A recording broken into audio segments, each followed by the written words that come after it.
नमस्कार, मैं ज्योतिष चौहान। जब आप चाय की टपरी पर बैठते हैं तो तमाम मुद्दों पर यहाँ बातचीत होती है और ख़ासकर वो चाय का कप जब तक पीते हैं और राजनीति पर चर्चा न हो ऐसा नहीं हो सकता। फ़िलहाल इस वक्त हम गुजरात के विधानसभा कौन सा लगता है? ये साबरमती विधानसभा है। तो साबरमती विधानसभा में है और एक ऐसी चाय की टपरी पे पीछे देखिए चाचा चाय बेचते हैं और तमाम युवा यहाँ बैठे हुए थे। हमने सोचा इनसे बातचीत की जाए, क्या रहने वाला है गुजरात का मुद्दा, क्योंकि कहते हैं कि जिस ओर युवा उस ओर सरकार। तो सबसे पहले नाम बताइए अपना। हितेंद्र सिंह जाडेजा। जाडेजा जी बताइए कि कौन कौन से मुद्दे हैं अब की बार गुजरात चुनाव में, क्योंकि इतने सालों से लगातार सरकार है और दावे कर रही है कि फिर से एक बार बनाने जा रहे हैं, वहीं विपक्षी क्या पार्टी कह रहे हैं हमारी सरकार बनने वाली है। विकास कौन बोलता है नहीं हुआ? विकास हुआ है। किसका नहीं हुआ? कॉरपोरेटर का विकास हुआ है, विधायकों का विकास हुआ है और मुख्यमंत्री का विकास हुआ है। बाकी जनता का विकास ही नहीं हुआ है। रोजगार ही नहीं है। बरोबर, ये सड़क आज बनती है, बारिश आती है, कल टूट जाती है, फिर बोलते हैं विकास होता है, कल बनाएंगे फिर परसों टूट जाएगी, वो उसको बोलते हैं विकास। विकास ही नहीं है यहाँ पर। नहीं तो यहाँ के जो तमाम मुद्दे होते हैं उसको पूरे देश में प्रेजेंट किया जाता है कि गुजरात से नरेंद्र मोदी जी निकले थे और पूरे देश में हम इसी तरीके का मॉडल बनाएंगे। जब मोदी था तब विकास हुआ, बाकी फिर विकास ही नहीं हुआ है। हाँ, मोदी जी के साथ विकास भी चला गया क्या? हाँ, विकास भी चले गया। जिस दिन मोदी जी भी ऊपर से चले गए तब जब भाजपा भी चली जाएगी। हाँ, ऐसा क्यों कह रहे हैं? ऐसा ही, क्योंकि यहाँ पे देख ही नहीं रहे, कोई भाजपा का कोई कार्यकर्ता देख ही नहीं रहा है। हाँ, अच्छा, युवाओं के मुद्दे क्या रहने वाले हैं? देखो, एक तो जो भर्तियाँ रहती है बरोबर, उसमें हर बार पेपर लीक हो जाता है बरोबर। कांस्टेबल हुआ, सचिवालय हुआ, कोई भी हुआ, ये बेचारे पुलिस वाले हैं बरोबर, उसका बोलते हैं कि पगार बढ़ाया बरोबर। पगार कहाँ बढ़ाया? पगार बढ़ाया तो बोलते 4,000 का एफिडेविट करवा के दो। कहाँ से वो लोग एफिडेविट करवा देंगे? अच्छा, पुलिस का मुद्दा भी बता रहे थे अभी एक भाई साहब थे, वो कहते हैं पुलिस का भी मुद्दा है कुछ, उनका सैलरी का ग्रेड का कुछ मुद्दा है। हाँ, वो ग्रेड पे है बरोबर, ग्रेड पे नहीं बढ़ा रहे। ग्रेड पे बढ़ा दो बेचारों को। 20,000 में कौन नौकरी करेगा? 20,000 में किसका घर चलता है? 3,000 रुपये का तो तेल का डिब्बा है बरोबर। महंगाई का मुद्दा भी है। महंगाई भी है। बता रहे थे चाचा, कौन कौन से मुद्दे आपको लग रहे हैं इस बार? हमको तो मालूम नहीं है? नहीं, कौन कौन सा, मतलब क्या क्या समस्याएं हैं? महंगाई की है ज़्यादा। महंगाई की समस्याएं पूरे गुजरात के लोग सभी के साथ हैं। सभी के साथ मिल रहा है? इनसे भी थोड़ा सा बातचीत कर लेते हैं, इसके बाद आते हैं। बताइए क्या नाम है? बिष्ट अर्जुन सिंह। बिष्ट अर्जुन सिंह। अर्जुन भाई, ये बताओ कि कौन कौन सा मुद्दा लग रहा है आपकी बार गुजरात में और चुनाव को लेकर? पहले तो बहुत बड़ा मुद्दा है रोजगार का। यहाँ पे रोज महंगाई बढ़ रही है लेकिन रोजगार जरा भी नहीं बढ़ रहा है। अच्छा। महंगाई बहुत ज़्यादा बढ़ रही है, लोगों की पगार वहीं की वहीं अटकी है। तेल का डब्बा 3,000 हो गया है लेकिन पगार वही 10-12 हज़ार। सरकार कहती है जैसे जैसे जो है आपके महंगाई बढ़ रही है, कुछ नहीं, वैसे इनकम भी बढ़ रहा है? नहीं, इनकम बिल्कुल नहीं बढ़ रहा है। नहीं बढ़ रहा। इनकम सिर्फ नेताओं का बढ़ रहा है। अच्छा, नेताओं को बस सारा उनकी जेब में जा रहा है। बाकी कोई दूसरा, कोई नॉर्मल इंसान को आप पूछ देखो, कोई बोल देगा मेरा इनकम बढ़ गया, बहुत बड़ी बात है। क्या गुजरात के युवा काफी खफा दिखाई दे रहे हैं? हाँ, खफा है ही, खफा है ही, हो जाएंगे और खफा हो जाएंगे। तो ये बताइए, जब यहाँ से कहते हैं कि भाई आप कह रहे हैं कि पहले नरेंद्र मोदी थे तो थोड़ा बहुत विकास होता था, अब नहीं हो रहा है, तो अब तो वो प्रधानमंत्री बन गए तो अब तो ज़्यादा होना चाहिए। होना चाहिए, पर जो ऊपर से देखने वाले नहीं है ना प्रधानमंत्री, नीचे क्या हो रहा है उनको मालूम ही नहीं है ना। नीचे क्या हो रहा है उसको पता चले तब मालूम पड़ेंगे। अभी विकास की जरूरत है और गुजरात में। गुजरात को लेकर और प्रदेशों में जब वोट मांगा जाता है कहता है गुजरात मॉडल देखिए, गुजरात का काम देखिए, गुजरात में युवाओं का क्या मुद्दे हैं और किस तरीके से उनको नौकरियां दी जा रही है, ये देखिए। वो पहले था, अब कोई कुछ नहीं है। हर बार देखो पेपर लीक हो जाते हैं बरोबर, और वो लोग सेटिंग करते हैं और वो लोग कई बंदे सेटिंग करता है, वो मंत्रियाँ हैं। मंत्रियाँ ही सेटिंग करते हैं वो लोग के बंदे हर बार। तो ये तमाम मुद्दे हैं। हाँ। बताइए।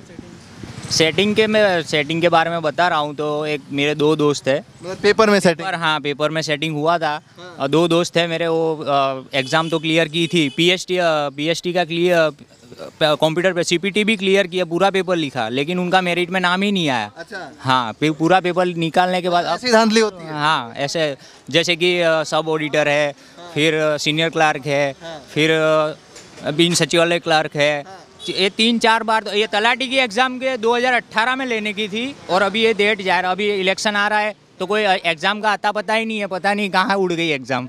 अब ये केजरीवाल ने ऐसा बोल दिया कि जब मेरी सरकार आती है तो फरवरी में एग्ज़ाम होगी और अप्रैल में तो हम उनको अपॉइंटमेंट लेटर भी दे देंगे। हाँ। तो ये बताइए, गुजरात के युवाओं के मुद्दे सबसे ज़्यादा क्या है? बेसिक मुद्दे बेसिक रोजगार है, दूसरा कुछ नहीं है। और प्राइवेट में जाते हैं तो 10-12 हज़ार से ज़्यादा कोई सैलरी नहीं देता। अच्छा। हाँ, और 10-12 और यहाँ हम 99 रुपीज़ 96 रुपीज़ तो पेट्रोल है।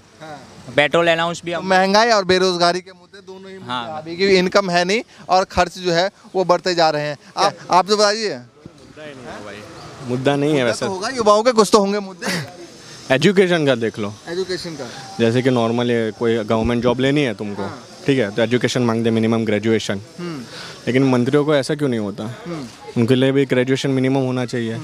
कोई केस होता है तो फिर जॉब नहीं मिलती गवर्नमेंट, तो उनको भी होना चाहिए ना कि इनको भी जॉब नहीं मिलनी चाहिए। इनके पे 17-20 केस होंगे, 100 केस भी होंगे, कितने फिर भी मतलब मंत्री तो हाँ वही तो है। तो मतलब सबके लिए मानते हैं कि भैया युवाओं के लिए जो मुद्दे हैं और जो रूल्स रेगुलेशन बने हुए हैं वो नेताओं के ऊपर ही बनना चाहिए। अच्छा ये बताइए 4-5 मुद्दे अगर मैं बात करूं गुजरात के ऐसे जिनको लेकर इस बार चुनाव में इफेक्ट करने वाला है। सबसे बड़ा रोजगारी, फिर जीएसटी है बरोबर, फिर अपने गेहूँ चावल पे बरोबर, वो लोग पे भी जीएसटी डाल दिया है। उसका मतलब क्या हुआ? वो तो खाने की चीज़ है बरोबर, खाने पे जीएसटी नहीं लगना चाहिए। हाँ नहीं लगना चाहिए, लगा दिया है, आटे पे भी लगा दिया है। अब क्या करेगी? जो रोज बेचारे 300 रुपये मजदूरी करके आते हैं बरोबर, अब तेल का भाव ही, तेल का डिब्बे 3,000 रुपया है बरोबर, तो लोग क्या करेंगे? बच्चों को पढ़ाएंगे कि खाना खिलाएंगे? क्या करेंगे क्या वो लोग? ये तमाम मुद्दे जो है इस बार इफेक्ट करने वाले। लेकिन बीजेपी कह रही है, आप कह रहे हैं कि बदलाव अब की बार सोच रहे हैं, बीजेपी कह रही है कि एक बार फिर से जो हम सरकार बना रहे हैं क्योंकि गुजरात में हमारी सरकार बढ़िया चल रही है। कोई बढ़िया नहीं चल रही है, कौन बोलता है? वो तो बोलेंगे, बीजेपी वाले तो बोलेंगे ही ना। आम आदमी से पूछो, तुम आम आदमी से पूछो, ये भाई से पूछो, क्या बोलेगा? कि रोजगारी नहीं है बरोबर। अभी ये बोलते हैं बरोबर कि सच्ची तलाटी की एग्ज़ाम बरोबर, तलाटी की एग्ज़ाम 2017 में फॉर्म भराए थे बरोबर, 2022 में वापस से फॉर्म भरा है बरोबर।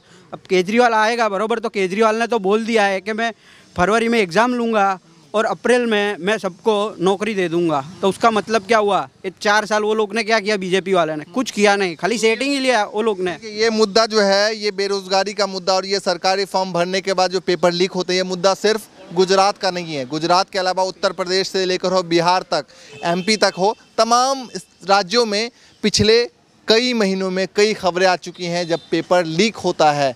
और एक और मुद्दा लगातार यहाँ पर चल रहा है, वो ड्रग्स का मुद्दा। ड्रग्स ये लोग ही लाते हैं बरोबर और खुद ही बेचते हैं, फिर छोटे लोग होते हैं उसको पकड़वा देते हैं। अच्छा। हाँ, अभी भी तो 1000 करोड़ के आसपास का पकड़ा गया था। अरे वो अदानी के वहाँ बरोबर, उसके वहाँ इतना पकड़ा है बरोबर, उसको क्यों जेल में नहीं डाला? वो तो अभी टॉप 3 में चल रहा है पैसे वाले में पूरे इंडिया में। वो कैसे बन गया?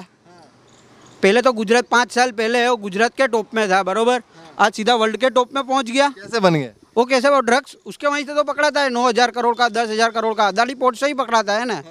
कोई थोड़ी घर से बना के लेके जाता है। तो फिर तो ये तमाम मुद्दे इस बार जो है वो रहने वाले हैं। रहने वाले ही है। अच्छा ये बताइए कि अगर आपके जिस हिसाब से आप गुजरात के रहने वाले हैं, तमाम लोगों के बीच में बैठते हैं, क्या लगता है कि बीजेपी दावे कर रही है सरकार बनाने, कितनी सीटें अब की बार ला सकती है लगभग? वो तो 70 के आजू बाजू भी नहीं रहेगी इस बार। 70 के आजू बाजू भी नहीं? 70 के आजू बाजू भी नहीं रहेगी। सेटिंग हो गया तो 70 के ऊपर भी चली जाएगी। ईवीएम में सेटिंग गिराएंगे वो लोग तो हो जाएगा वो लोग का, बाकी नहीं होगा। वो कुछ भी कर ले, ऊपर से नीचे गिर जावे तो भी बीजेपी की सरकार इस बार नहीं बनेगी। इतने सारे हैं, गृह मंत्री को चाणक्य कहा जाता है, अमित शाह जी को चाणक्य, कि भाई जहाँ पे पहुँचते हैं वो तो उनका राज्य है, यहाँ तो करेंगे, वो सेटिंग करेंगे ना ईवीएम में, और कुछ करेंगे। वो कह रहे हमारे साथ जनता है और जनता आम आदमी पार्टी में वोट डालेगी बराबर, वो वोट तो बीजेपी में गिरता है। जनता को क्या मालूम है? जनता को तो ऐसा ही लगता है कि मैं आपका बटन दबा के आया ना। अच्छा, अपने आप मतलब हो जाता है। हाँ हो जाता है, हो ही जाता है।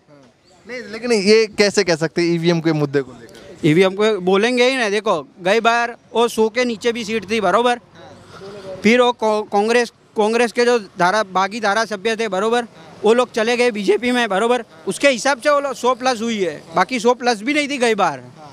पिछली बार भी काफ़ी अच्छी टक्कर थी। हाँ टक्कर दी थी, कांग्रेस ने टक्कर दी थी, फिर वो लोग के ही बागी विधायक थे बरोबर, वो लोग ही चले गए। अच्छा, लगता है त्रिकोणा मुकाबला कहीं ना कहीं है इस बार? हाँ है, त्रिकोणा मुकाबला है। चलिए भैया, ये युवा है और गुजरात के तमाम मुद्दों पर हम बातचीत करने की कोशिश कर रहे थे। गुजरात के युवाओं के क्या मुद्दे हैं उस पर बातचीत कर रहे थे। लगातार गुजरात से तस्वीर दिखाते रहेंगे आपको। फिलहाल के लिए नमस्कार।